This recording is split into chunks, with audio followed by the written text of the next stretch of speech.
Hello, xin chào các bạn. Chào mừng các bạn đã quay trở lại với channel của tôi. Và trong video clip ngày hôm nay thì chúng ta sẽ cùng nhau đi tìm hiểu về một số các cái điều luật thi đấu của giải đấu Warpath Conquest, một trong số những giải đấu nổi nhất trong trò chơi game Warpath trong thời điểm hiện tại. Xem là cái quy trình mà tổ chức giải đấu và cách bắt cặp sắp xếp các đội như thế nào thì chúng ta sẽ xem ở trong video clip ngày hôm nay. Ok.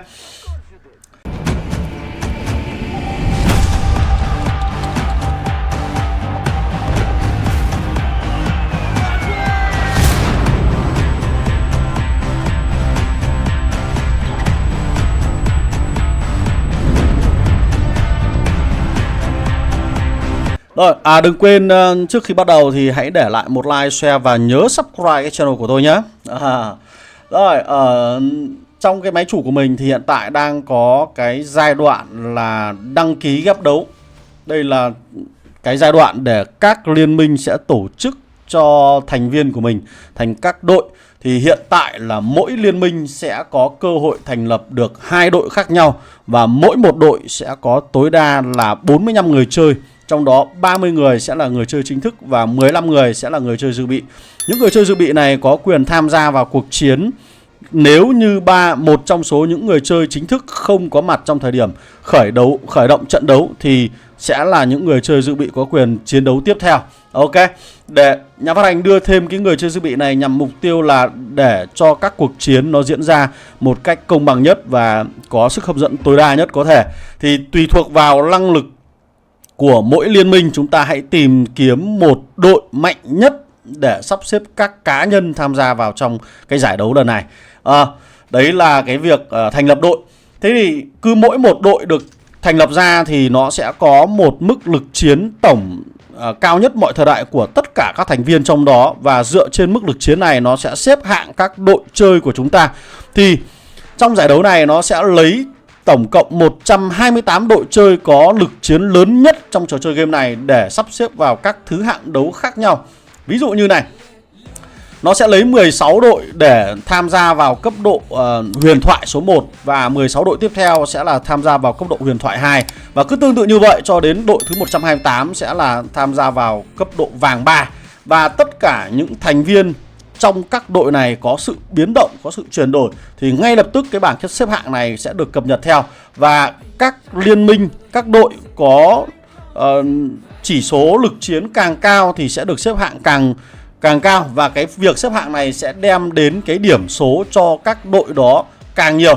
Ví dụ như các bạn đang được nhìn thấy ở đây là ở cấp độ huyền thoại số 1 thì chúng ta sẽ được sở hữu là 10.000 điểm. Ở cấp độ huyền thoại số 2 sẽ là 9.500 điểm. Ở cấp đội vàng 1 sẽ là 9.000 điểm. Cấp đội vàng 2 sẽ là 8.500 điểm. Và cấp độ vàng 3 sẽ là 8.000 điểm. Tương tự như vậy. Và ở đây sẽ có một cái cơ chế chiến đấu giữa các đội là với những đội chơi mà tham gia vào trong cái sự kiện này thì có số điểm nhất định và bên thắng sẽ được thêm điểm, còn bên thua sẽ bị trừ điểm. Cái điều này nó sẽ giúp cho các cuộc chơi nó diễn ra một cạnh tranh và nó khốc liệt hơn. Để sau này chúng ta sẽ tìm ra 16 đội có điểm số cao nhất lọt được vào vòng tiếp theo là vòng 1/16. Đó. Thế thì ở đây chúng ta sẽ có một cái lưu ý là gì? Ngay cả những người chơi, những đội chơi mà xuất phát từ vàng 3 sau này chúng ta vẫn có cơ hội được lọt vào vòng 1/16 nếu như các bạn có được điểm số cao nhất. Tuy nhiên là điểm khởi đầu của các bạn đã thua kém so với những đội chơi xuất phát từ chế độ huyền thoại số 1 và chế độ huyền thoại số 2 rồi. Do đó là các bạn cần phải chiến thắng rất nhiều trong các cuộc chơi của chúng ta. Và dĩ nhiên là các bạn cũng sẽ chỉ đấu ở trong cái thứ hạng của mình thôi, bởi vì lực chiến của nó chỉ có là như vậy thôi. Nhưng các bạn cần phải chiến thắng. Ok. Đấy. Rồi cái tiếp theo là gì? Với những liên minh mà xuất phát từ các máy chủ tân binh thì chúng ta sẽ có cơ hội được đăng ký vào cả hai giải đấu là tân binh và tinh anh. Còn đối với những liên minh mà xuất phát từ những máy chủ elite, những máy chủ cao hơn thì chúng ta sẽ chỉ được đăng ký vào những cái thứ hạng cao hơn thôi. Đấy, và việc sắp xếp các bạn lưu ý như cho mình nhé, sắp xếp để tính toán thì nhà phát hành sẽ tính dựa trên lực chiến cao nhất mọi thời đại của 45 thành viên để làm căn cứ xếp hạng cho chúng ta trong quá trình xuất phát. Đây là vạch xuất phát ban đầu. Đấy, và chúng ta có một số vốn để làm, một số điểm để làm vốn. Đó. Và trong quá trình mà đăng ký này thì các thành viên hoàn toàn có thể chuyển qua lại giữa các đội với nhau, thậm chí các bạn có thể thoát khỏi đội của mình để gia nhập một máy chủ khác, sau đó lại tham gia vào đội của các máy chủ đó, tùy vào cái việc mà người chơi đó mong muốn là đầu quân cho đội nào. Đó. Đấy. Và một cái lưu ý tiếp theo là mỗi một đội trưởng của các đội sẽ phải lựa chọn khung giờ thi đấu ít nhất từ 2 cho đến 3 khung giờ khác nhau. Đó, để sau này dựa vào cái khung giờ này mà nhà phát hành sẽ lập lịch cho chúng ta làm sao cho các liên minh có thể giao thoa với nhau và chiến đấu được với nhau. Cái này là cái mà chúng ta sẽ cần phải lưu ý. Cho nên là việc tuyển dụng những người chơi của các liên minh vào các đội là chúng ta cũng sẽ phải cân nhắc để làm sao tối đa hóa được lượng người tham gia trong cùng một thời điểm để chúng ta có thể giành được trận chiến này. Thì rõ ràng đối với những người chơi ở Việt Nam thì chúng ta không thể đăng ký vào cái khung giờ 3 giờ sáng được. Ngày nào cũng tuần nào cũng 3 giờ sáng như vậy thì sẽ rất là khó, có phải không ạ? Đó, thì chúng ta sẽ phải lưu ý. Cho nên là việc của chúng ta bây giờ là phải tìm tuyển mộ những người chơi có chất lượng tốt, có lực chiến cao để đưa cái thứ hạng đội tuyển của chúng ta lên cao hơn, từ đó giành được số vốn nó nhiều hơn. Bởi vì đằng nào 128 đội trong cả cái trò chơi game này đều là sừng sỏ, đều là rất có tính chiến thuật và tính chiến đấu rất cao, các bạn lưu ý. Ok. Rồi, ở đây chúng ta sẽ có 6 vòng đấu khác nhau. Nhớ nhá, 6 vòng đấu khác nhau và mỗi một vòng đấu sẽ được xen kẽ giữa cuộc chơi bá quyền lục quân và cuộc chơi bá quyền của hải quân. Đấy. Cứ tuần này chúng ta sẽ đấu lục quân mặt đất, thì sang tuần sau chúng ta sẽ lại đấu với hải quân để luân phiên như vậy. Toàn bộ là quá trình là luân phiên. Thì cái này toàn bộ các quy tắc liên quan đến cuộc chơi bá quyền thì có lẽ là các bạn cũng đã biết rõ rồi. Vào là chúng ta sẽ được chọn thoải mái các cái đơn vị quân đội mà chúng ta muốn. Chúng ta có số lượng lính dự bị cố định và được hồi phục theo thời gian. Sau đó là các bạn sẽ chiến đấu để giành các điểm số và chiếm hữu các cái công trình.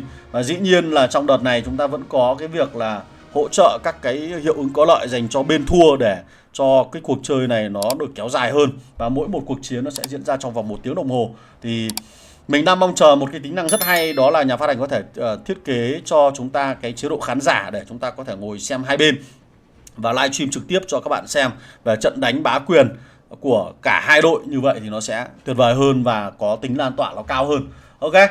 Đấy, thì đây là những cái thứ mà gốc ở bá quyền nó lấy ra cho chúng ta thôi, chứ cũng không có gì thay đổi cả nhá.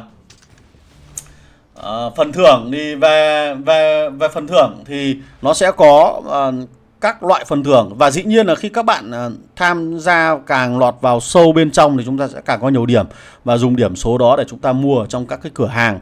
Ngoài ra thì các bạn có cơ hội để giành giật được những cái phần thưởng cực kỳ có giá trị.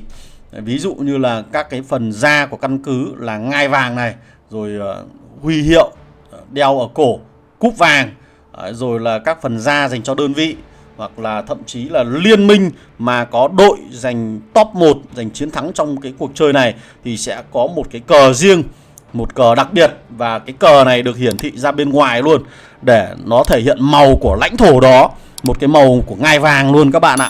Đây chính là một trong số những cuộc chơi mà nhà phát hành đang đầu tư rất nhiều cái nguồn tài nguyên vào trong trò chơi game này để vào trong cái chiến dịch này để nhằm đem lại